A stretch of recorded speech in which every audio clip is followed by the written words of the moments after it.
Hi, I am Trina, the Chief Empathy Officer from Reimagine HR. Not really, I'm the CEO, but I think that CEOs more generally at the moment need to be practicing a little bit more empathy. I've had some interesting responses to my last video. I used the word hype when I was talking in my video. Probably not the best choice of word because it infers that it's a publicity stunt or some kind of promotion that discusses around COVID-19 and the coronavirus. That's monopolizing our conversations, our news, our media feeds, our timelines, and work practices generally. Now, obviously, hysteria might be a better word if we want to talk about uncontrolled emotion and uncontrolled responses to a situation. But the reality is we've got some issues around, a lot of people in Australia, playing the she'll be right card and I'll be right and I'm strong, I'm not weak. And it's really showing a bit of or shining a light on a little bit of narcissism, maybe, in our community, about not thinking about our neighbours, our brothers, our sisters, and people that are less vulnerable, that are more vulnerable. And that's something that we need to shift. And if this has taught us anything in terms of being a global pandemic, is that we are more interdependent than ever. And that's something that, whether we like it or not, we are connected, and we can see it playing out in business in terms of whether it's supply chains or travel, and where we're, seeing major disruption. But, it's that working together part that needs to shift. And so, this is something that we need to look at. And there's a lot of discussion, and I've spoke before about the work that we're doing in terms of managing and helping leaders who are now suddenly facing remote work arrangements and leading virtual teams. And BBC Workllife came out with some good tips this week, which, common sense, but always good to reiterate. And a lot of that's around, trying to look at, basically cranking up communication, and agreeing with your employees, and, it might be your partners, suppliers, actually, not always employees, but whoever your internal, external relationships are with. Agree what your communication strategy is going to be. Are you going to check in twice a day? Are you going to give people a buzz? Are you going to have an email? Are you going to do a video call? Whatever it is, kind of manage those expectations up front, because it makes it a lot easier for people then not to get paranoid or anxious or worry that they haven't heard from you, because they know when to expect to hear from you. And manage those expectations. If you're being spread too thin, only commit to touching base once a day. And then anything above that's a bonus. But, and I don't mean that everyone needs to touch base with everybody once a day, but whatever it is that works for your situation, agree to it up front and then over deliver. But don't break your promises, because that's when people will start to be concerned and start to feel more isolated. The other things around helping your teams to understand the big productivity push that comes from working from home, and that is treat it like a normal job. So not rocking out of bed in the PJs and just laptop on your, on the couch, or, doing laundry in between emailing, or different things. Like, it's get up, have a shower, get dressed for work, go to a workspace, even if that's a dining room table or wherever, go to a workspace and focus on work. Other things need to take a backseat until you can take a break. So trying to establish those patterns early is something that's really going to help your teams. And then a lot of it's around trying to create and remove some of that isolation. So create some really virtual connections that people can have. So we've got some clients that are having a pizza party this Friday. So they've got all of their teams. They're going to have lunch together. Everyone's got to have a pizza. They'll be all over the place, connecting via Zoom, but they're trying to keep that connection together. Simon Sinek came out this week and was talking about, he's put out a few videos actually, and, he's talking about having the morning huddle. And that's not like a scrum in terms of agile methodology or anything like that. It's connecting with people. So it's kind of, how are you going? How are you feeling? Checking in and just having that general kind of connectedness still among your team. So that team huddle can be really powerful in terms of keeping that sense of team together. The reality is, as leaders at the moment, you need to be the cheerleaders that are keeping the spirits up for your team. And that's not always easy when you're carrying the burden of the business disruption and you're carrying the burden of, significantly reduced profit and takings in terms of what's happening in the last 2 months. So it's something really to look at.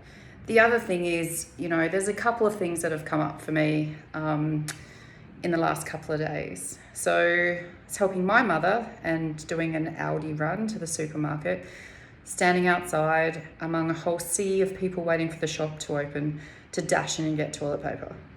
And, I was watching that situation and watching elderly people basically get shoved out of the way. People with trolleys just kind of ramming into people with no regard. I found myself grabbing what I needed for my mum and then turning around and seeing an elderly gentleman just completely bewildered and overwhelmed by what he was saying and not feeling like he could approach. It's something where I then turned around, I grabbed another packet of toilet paper so I could take it to him, at which point I got absolutely berated by another customer.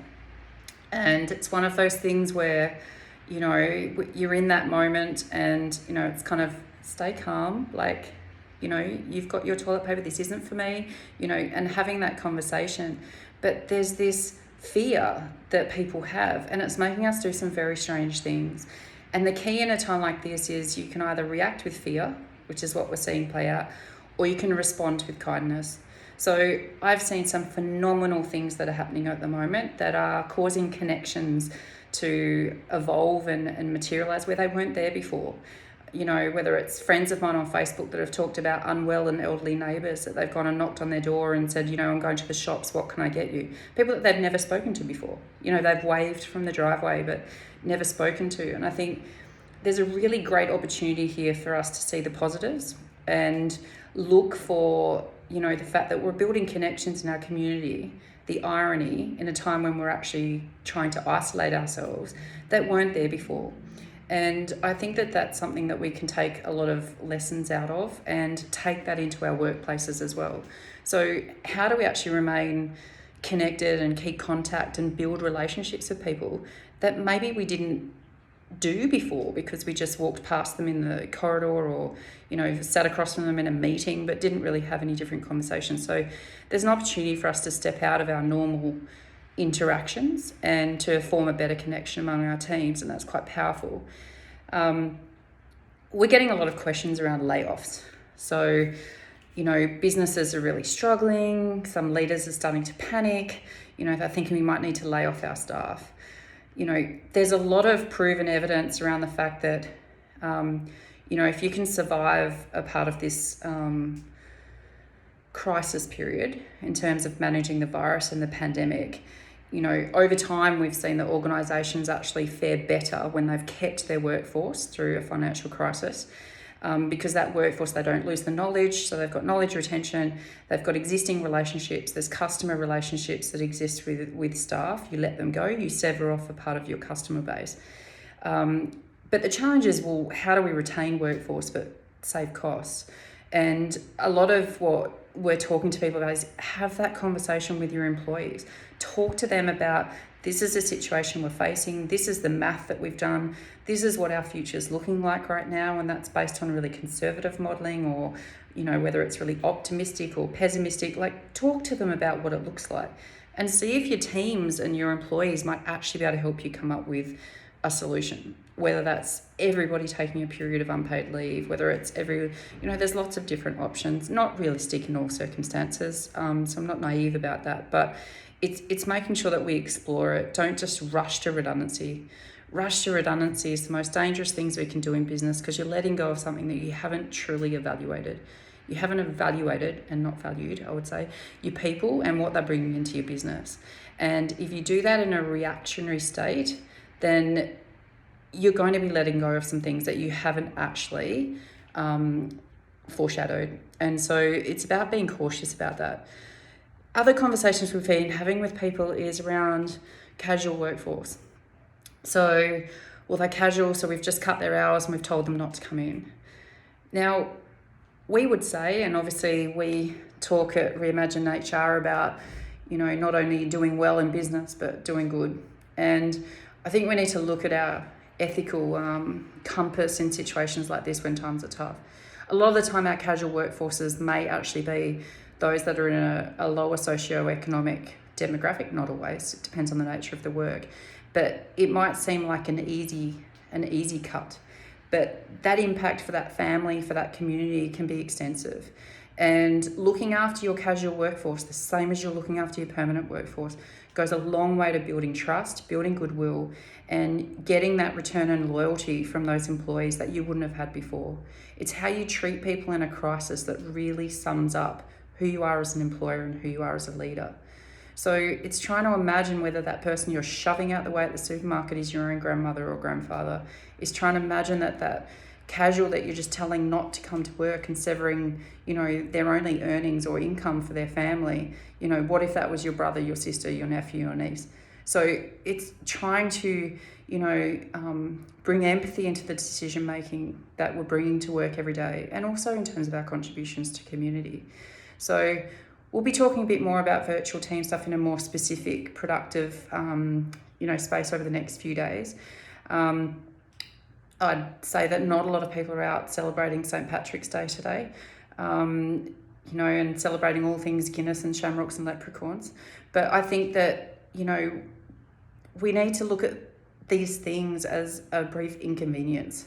It's not things that are ruining our lives. We all have a responsibility to look after other people in our community and each other.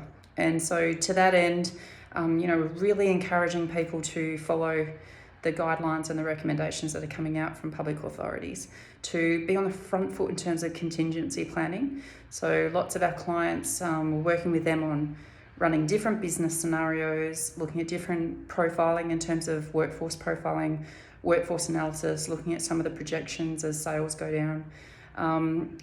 Try and do that. Get your teams together, get your leadership team hands-on, involve your people in the decision-making process, and keep communicating. Take care, everyone. Talk soon.